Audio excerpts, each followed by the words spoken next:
देखिए, article 19 access देता है कि आपको किसी भी मामले पर आप किसी भी गवर्नमेंट डिपार्टमेंट से उसको दरख्वास्त लिखकर रसाई हासिल कर सकते हैं उन मालूमात तक जो कि पब्लिक नहीं की जा सकती।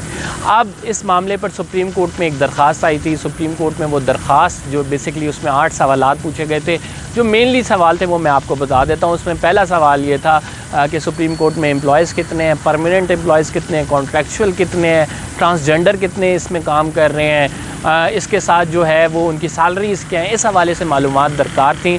रजिस्ट्रार ने इस पर एतराज़ात लगा दिए थे। उसके ख़िलाफ़ जस्टिस काजी फ़ाइज़ ईसा ने समाअत की और फिर उसके ऊपर फ़ैसला दिया। जस्टिस काजी फ़ाइज़ ईसा ने ये तो कानूनी करार दिया और कहा है कि ये जमहूरी माशरों के लिए बहुत ज़रूरी है कि एक्सेस टू इंफॉर्मेशन होनी चाहिए और ये कानून बड़ा ज़बरदस्त है। लेकिन इसका इस्लाक सुप्रीम कोर्ट ऑफ पाकिस्तान में नहीं होता, क्योंकि कोई ऐसे रूल्स मौजूद नहीं हैं कानून में जिसके तहत सुप्रीम कोर्ट की इंफॉर्मेशन हासिल की जा सके। अटॉर्नी जनरल ऑफ पाकिस्तान ने भी यही मौक़िफ़ अपनाया।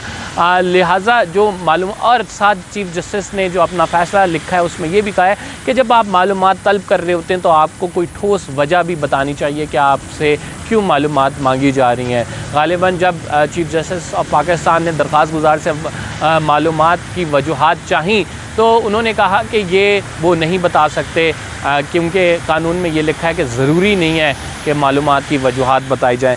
तो लिहाजा चीफ जस्टिस ऑफ पाकिस्तान ने इस कानून की तो आप ये कह सकते हैं उसके हक़ में बात की है, लेकिन और कहा है कि जो है जो रजिस्ट्रार साहब हैं उनको दे देनी चाहिए थी मालूमात। लेकिन ओवरऑल चीफ जस्टिस ने अपने फ़ैसले में लिखा है कि सुप्रीम कोर्ट में की मालूमात जो हैं उसके हवाले से कोई रूल्स नहीं है और ये बतानी इन मालूमात की रसाई तक के जो कानून का इतलाक़ है वो इन पर नहीं होता है। जी।